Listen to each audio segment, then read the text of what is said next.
Hello friends, bye academy में आप सभी का स्वागत है। आशा करता हूँ आप लोग अच्छे होंगे, अपनी पढ़ाई और सेहत का ध्यान काफी अच्छे से रख रहे होंगे।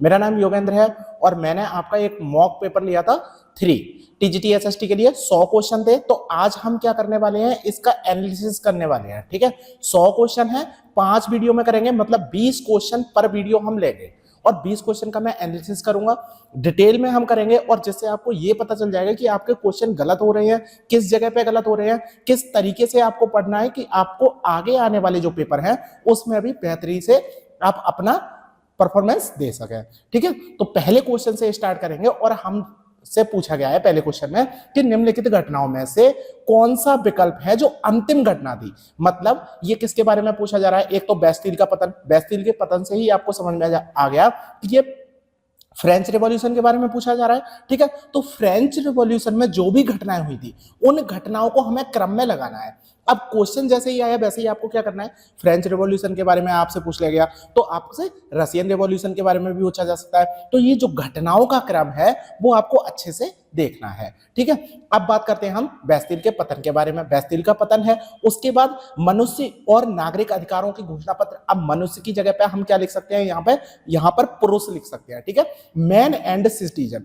तीसरा ऑप्शन है आपका जैकोबिन्स, जो सत्ता आई थी, उसके बाद आतंक का शासन, इसके बाद राजा और रानी का शोषण। 4 ऑप्शन है, क्या क्या है, कौन सा घटनाक्रम है। तो सबसे पहले आपको पता होना चाहिए कि जब हमारी क्रांति की शुरुआत हुई थी, कब से हुई थी, 14 जुलाई 1789, यहां से ही हमारी क्रांति की शुरुआत हुई थी। और इसमें पहला क्या पॉइंट किया था, पहला पॉइंट आया था बास्तिल का पतन। एक बास्तिल था, किला था, जिस किले को ढहा दिया गया था, खत्म कर दिया गया था किले को। ठीक है, तो पहली घटना क्या थी, बास्तिल का पतन 14 जुलाई 1789 को।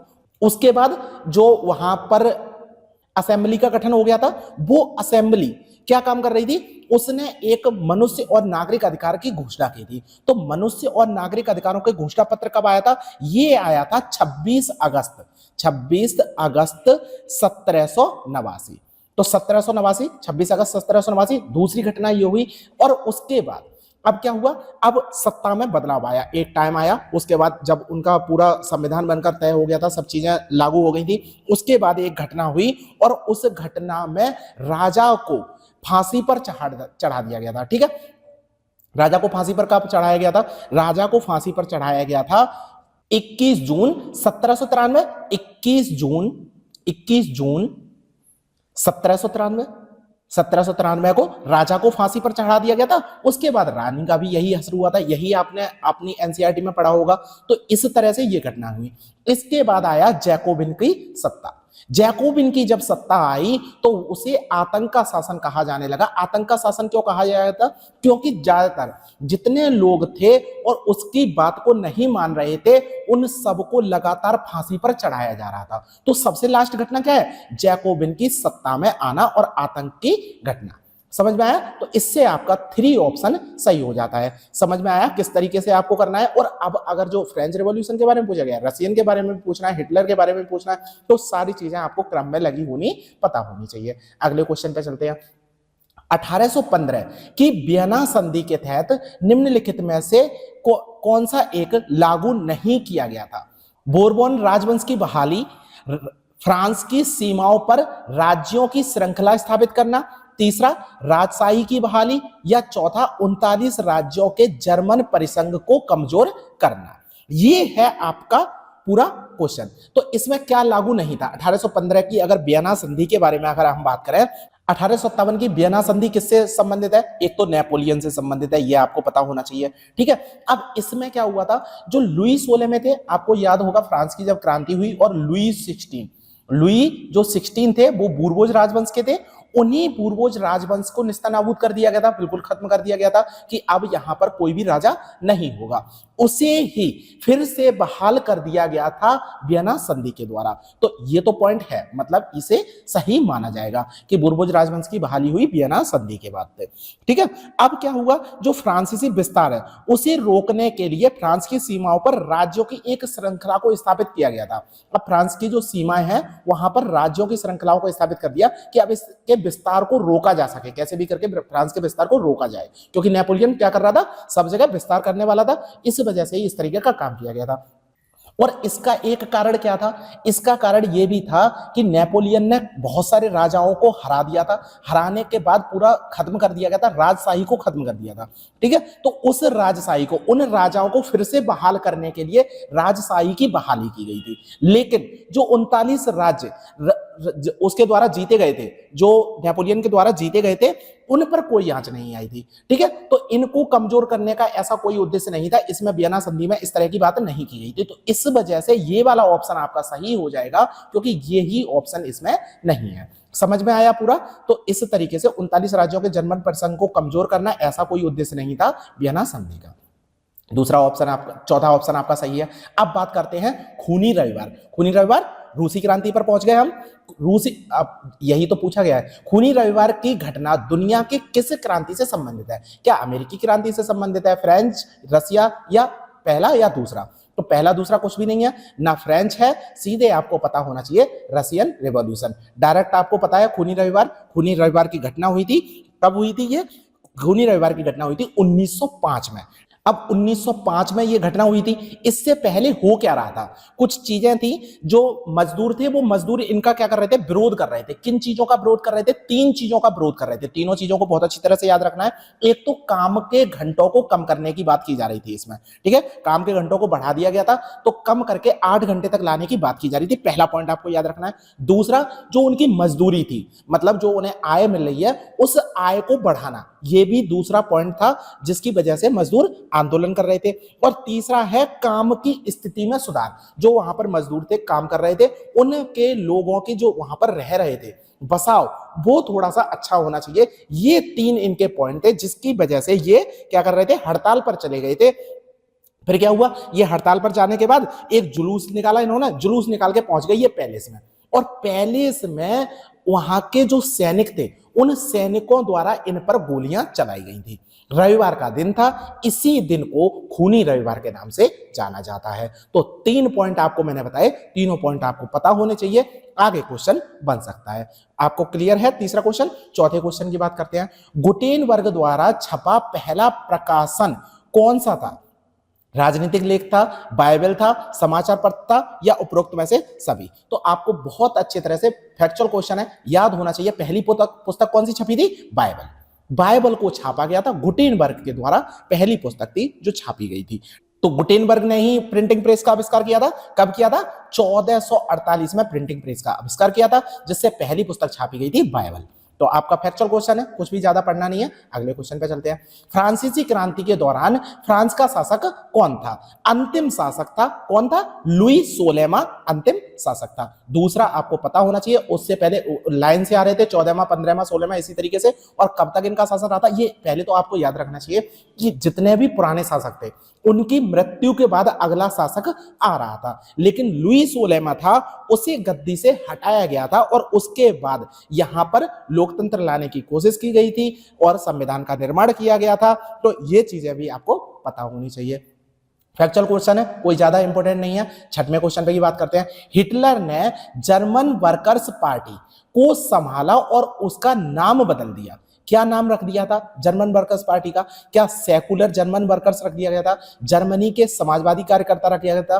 राष्ट्रीय समाजवादी जर्मन वर्कर्स पार्टी रखा गया था? या जर्मनी के राष्ट्रीय कार्यकर्ता रखा गया था? इसका क्या है answer? National socialist German worker party.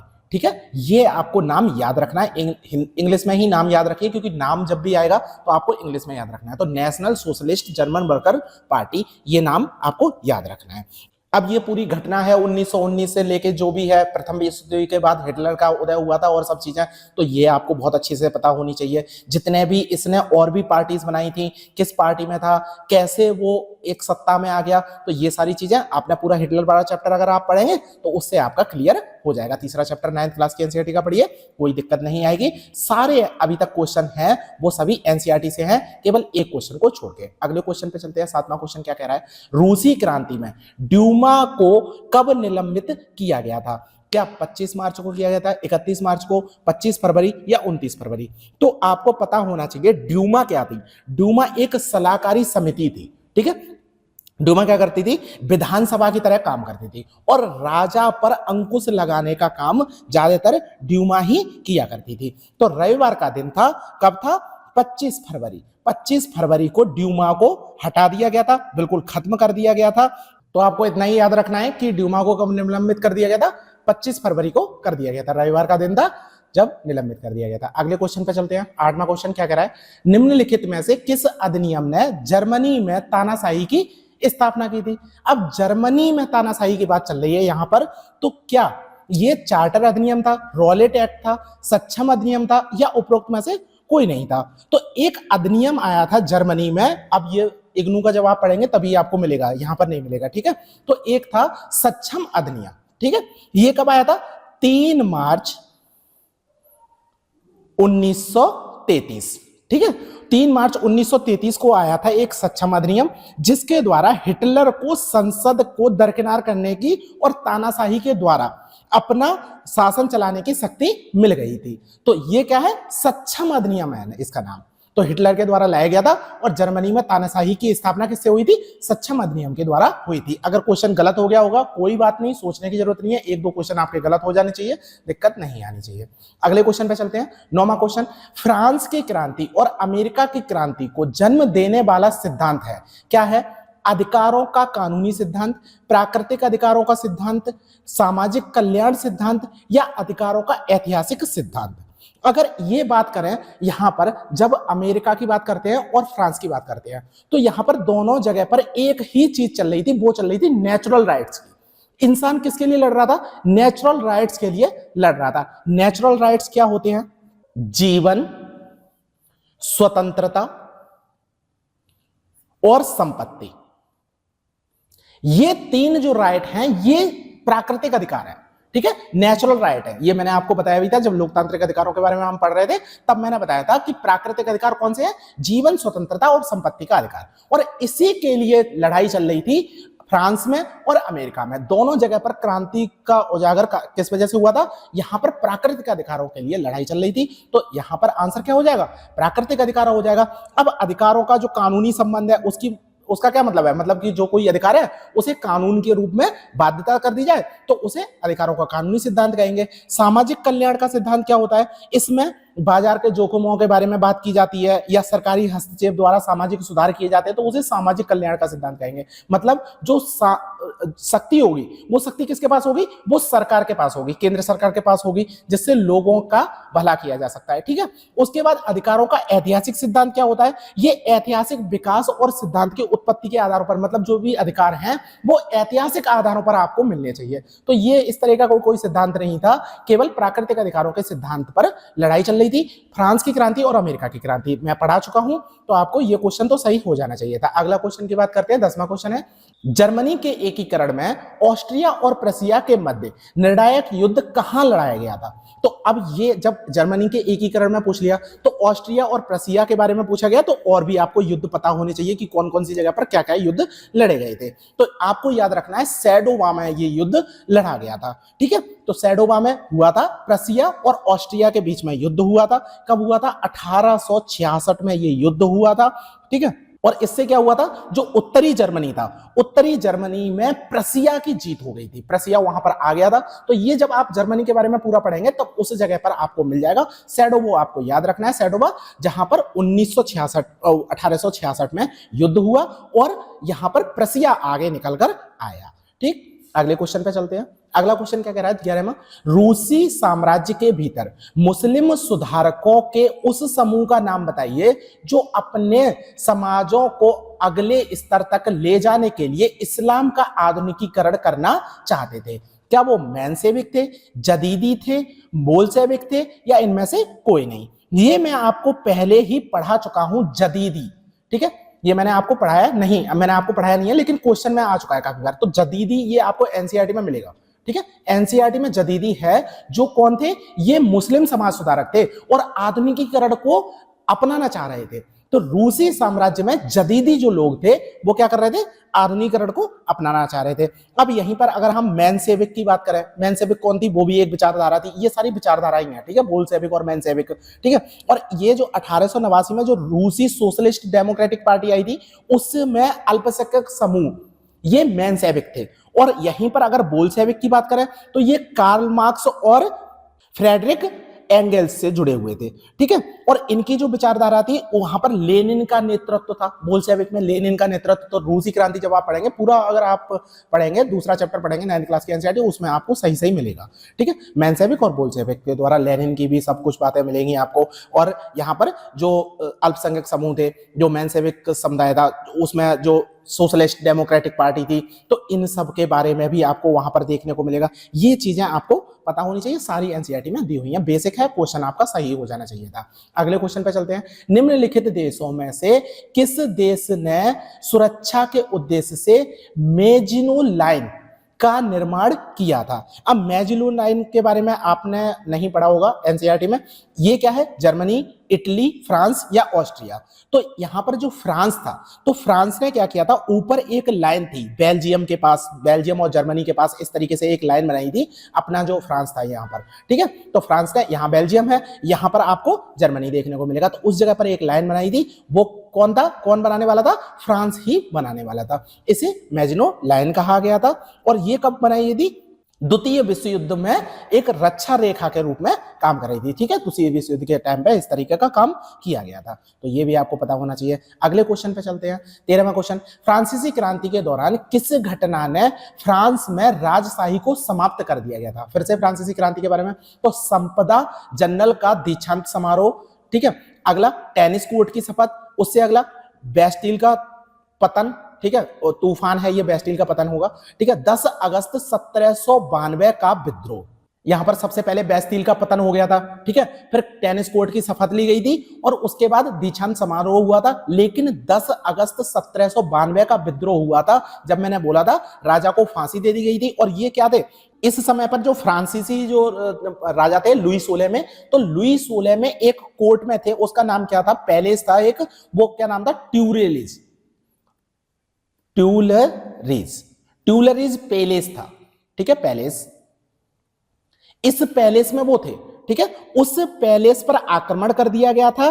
अब जैसे ही ये विद्रोह शुरू हुआ, वैसे ही इन्होंने क्या करना शुरू किया, यहां से भागना शुरू किया था। तो एक क्वेश्चन और आ चुका है कि फ्रांसीसी क्रांति के दौरान जो राजा थे वो किस जगह पर थे, मतलब जितने भी राजशाही लोग थे वो कहां रहते थे, वो ट्यूलरेज पेरिस में ही रहा करते थे। और वहां से ही वो भागने की रणनीति बना रहे थे, लेकिन वहां पर पकड़ लिया गया था और इन्हें फांसी पर चढ़ा दिया गया था। तो ये है पूरी 10 अगस्त की 1792 का विद्रोह था। उस समय पर इस तरह का काम किया गया था। राजशाही को समाप्त कब कर दिया गया था? 10 अगस्त 1792 का विद्रोह था, उसके बाद राजशाही को समाप्त कर दिया गया था। यह भी आपको एनसीईआरटी में मिल जाएगा। अगली बात करते हैं, 14वां क्वेश्चन। प्रथम विश्व युद्ध में संयुक्त राज्य अमेरिका ने जर्मन सहयोगी ऑस्ट्रिया हंगरी के खिलाफ युद्ध की घोषणा कब की?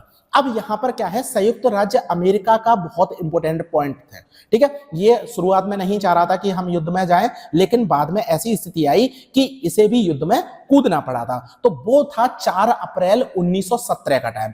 इसने तब सोचा था कि मुझे भी युद्ध में आना पड़ेगा, फिर ये युद्ध में आया और इसने युद्ध किया। तो 4 अप्रैल 1917 को आपको पता होना चाहिए यूएसए भी युद्ध में कूद पड़ा था, प्रथम विश्व युद्ध में 4 अप्रैल 1917, ठीक है, याद रहेगा, कोई दिक्कत नहीं है। अगले क्वेश्चन पे चलते हैं, बिल्कुल एकदम फैक्चुअल क्वेश्चन है।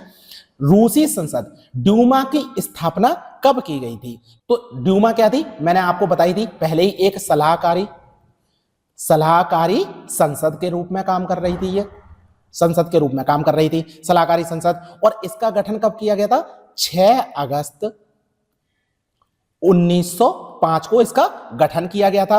और इससे रूसी क्रांति के दबाव में कानून बनाने की जिम्मेदारी के साथ इसे लाया गया था। लेकिन बाद में क्या हुआ, 75 दिन के भीतर, 75 दिन तक इसने काम किया और इसे भंग कर दिया गया था, ठीक है, भंग कर दिया गया।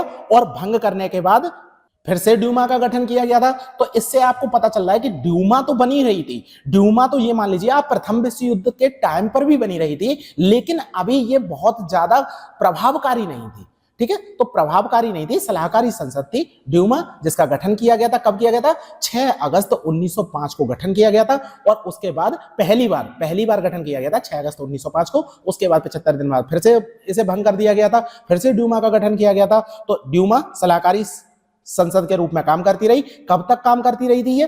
25 25 फरवरी 1917 तक इसने काम किया था और अंतिम रूप से भंग कर दिया गया था। ठीक है, ड्यूमा को अंतिम रूप से बंद कर दिया गया था 25 फरवरी 1917। तो अभी तक ये वाला क्वेश्चन नहीं बना है, अगली बार इस क्वेश्चन के बनने की संभावना। 1905 में ड्यूमा का गठन किया गया था। तो अंतिम रूप से भंग कब किया गया था? 25 फरवरी 1917 को। निम्नलिखित में से कौन सा औद्योगिक क्रांति का प्रभाव है? अब देखिए, ये आप थोड़ा सा इस तरीके से करके चल सकते हैं कि आपको दिमाग से ही करना पड़ेगा। जैसे उद्योगों का तेजी से विकास, क्या उद्योगों का तेजी से विकास होना जरूरी है औद्योगिक क्रांति के लिए? आप ये मत मानिए कि औद्योगिक क्रांति हुई है कि नहीं, आप बस ये सोचिए कि औद्योगिक क्रांति हमें लानी है, उसके लिए हमें क्या क्या करना पड़ेगा। उद्योगों का विकास होना चाहिए तेजी से, तभी तो औद्योगिक क्रांति आ सकती है। उसके साथ साथ जो औद्योगिक विकास हो रहा है उसमें नए आविष्कार होने चाहिए और उनका विकास भी होना चाहिए। कोई भी एक नया आविष्कार हो, भाप का इंजन बने, उसके साथ साथ टेलीफोन बने, इस तरह की तकनीकी प्रगति हो, तकनीकी प्रगति होना जरूरी है। समझ में आया ना? तो इस तरह से इसका आंसर क्या हो जाएगा? इनमें से सभी।